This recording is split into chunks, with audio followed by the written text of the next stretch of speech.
পুরাতন দলিল খোঁজার কঠিন নিয়ম 100% কাজ করবে ইনশাল্লাহ। সম্মানিত দর্শক, আমি অন্য ভিডিওগুলোতে সহজ নিয়ম বলি, কিন্তু আপনারা সহজে বোঝেন না। এজন্য আপনাদের কাছে একটা কঠিন নিয়ম শেখাবো, কিন্তু 100% কাজ করবে ইনশাল্লাহ। তো চলুন, আমি তো বেশি কথা বলি, সেজন্য কথা না বলে কাজ শুরু করে দেই।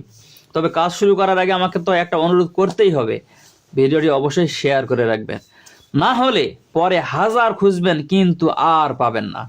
তো চলেন, আপনার যদি একটা জমি আছে কিন্তু জমিটার দলিল নাই, সেক্ষেত্রে আপনাকে কিভাবে খুঁজতে হবে আজকের এইটাই আলোচনা। তো প্রথম কাজ হচ্ছে দাগ নম্বর জানুন, মানে যেই জমিটা আপনি ব্যবহার করতেছেন সেই জমিটির দাগ নম্বর জানুন। কিভাবে জানবেন? এই যে এখানে এটা জানার সহজ উপায় হচ্ছে আপনার এলাকার সর্বশেষ যে ম্যাপ, সর্বশেষ যে নকশা, সেই নকশা হাতে নেবেন, নিয়ে এলাকার যারা নকশা বোঝে তাদেরকে বলবেন, বা আপনি যদি নিজে জানেন তো নকশা দেখেই আপনি দাগ নম্বর বের করে নিতে পারবেন। এখন যখন আপনার হাতে দাগ নম্বর আছে, তখন আপনার দ্বিতীয় কাজ খতিয়ান বের করুন। কিভাবে বের করবেন? খতিয়ান বের করার জন্য আপনাকে ইউনিয়ন ভূমি অফিসে গিয়ে দাগ নম্বর দেখালেই এই দাগের খতিয়ান কোনটা তারা বের করে দিবে। আর কোনো কারণে আপনি যদি অফিস আদালত ঘুরতে না চান, আরও সহজ বুদ্ধি আছে, land.gov.bd এই ওয়েবসাইটে ঢুকলেই দাগ নম্বর দিয়ে সার্চ করলেই আপনি খতিয়ান পেয়ে যাবেন। তাহলে এবার আপনি খতিয়ান পেয়ে গেছেন।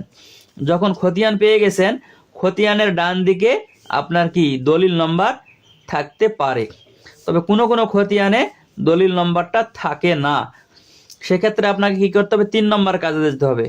ড্রাফট তুলুন, মানে খতিয়ানের যে ড্রাফট, ড্রাফট মানে হচ্ছে মাঠ পর্সা, ওয়ার্কিং ভলিউম, এক এক জায়গায় একটি নাম বলে, কোনো জায়গায় ডিপি খতিয়ান বলে, যেটাই বলুন না কেন, ড্রাফট খতিয়ান তুলুন। কিভাবে তুলবেন? ড্রাফট খতিয়ান আগের মতো আর কি নাই, এটা ওপেন নাই, এটা কিছুটা সিক্রেট করা হয়েছে। সেই কারণে হয়তোবা আপনাকে দালাল ধরে যে কোনোভাবে তুলতে হবে। আর যদি দালাল দিয়েও কাজ না হয়, অফিসার যদি করা হয়, সেক্ষেত্রে একটা কথা বলে দেয়, আমি দালালের কথা বলতেছি কেন, এই কারণে বলতেছি যে এই কাজগুলো নিজে নিজে করতে গেলে অনেক ঝামেলা, কিভাবে ওরা যেন সহজে করে দিতে পারে। তবে আবার আমাকে বলিয়েন না যে আপনাকে টাকা দিচ্ছে আপনি করে দেন, আমি এগুলো দালালি করি না, আমি নিজের কাজগুলো অনেক সময় দালালকে দিয়ে দেই। আচ্ছা ঠিক আছে, ড্রাফট তুলুন। কিভাবে তুলবেন? এটা গেল একটা ওয়ে, ইলিগাল ওয়ে, এটা একটু অপরাধও হতে পারে। আর একটা উপায় হচ্ছে আপনি আদালতের মাধ্যমে মামলা করবেন এবং আবেদন করবেন যে আমার ড্রাফট খতিয়ান দরকার, কারণ আমার জমি প্রমাণ হচ্ছে না। হ্যাঁ, অথবা কেউ যদি মামলা করে তখন এটা আদালত থেকে আপনি অনুমতি পাবেন।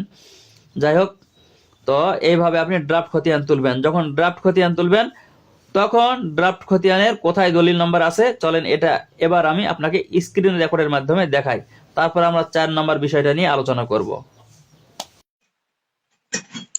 তো ওকে সম্মানিত দর্শক, এখন আপনারা একটি ড্রাফট খতিয়ান দেখতে পাচ্ছেন। দেখেন বাম দিকে এখানে নাম আছে, তারপর আমি একটু ডান দিকে যাই, দেখেন উপরের দিকে দেখেন খতিয়ান নম্বর দেওয়া আছে, তারপরে লাল কালিতে লেখা আছে ডিপি। ওকে, এখন দেখেন খতিয়ানের সর্বশেষ ডান দিকে একদম চলে যাবেন, এই দেখেন ডান দিকে দেখেন এখানে লেখা আছে RS খতিয়ান নম্বর 50, অর্থাৎ এই 50 নম্বর খতিয়ান থেকে এই দলিলটা, মানে সরি এই খতিয়ানটা আসছে। আর কিসের ভিত্তিতে আসলো? তার নিচে দেখেন লেখা আছে 7501, তার নিচে দেখেন একটা তারিখ দেওয়া আছে, এটা হচ্ছে দলিল নম্বর, এই তারিখে এত নম্বর দলিলের ভিত্তিতে এই খতিয়ানটা হয়েছে। তার নিচে আরেকটা দলিল নম্বর এবং আরেকটা তারিখ দেওয়া আছে, বুঝছেন? তো এইভাবে তারিখ এবং দলিল দেখে আপনি জেনে যাবেন যে এই আপনার যে দলিলটা খুঁজতেছেন, দলিলটা আপনি কোথায় পাবেন। এইভাবে সহজেই আপনি ইনশাল্লাহ বের করে ফেলতে পারবেন দলিল, হারানো দলিল। তো আশা করি ভালো লেগেছে, ভালো লেগে থাকলে ইনশাল্লাহ শেয়ার করে দিবেন।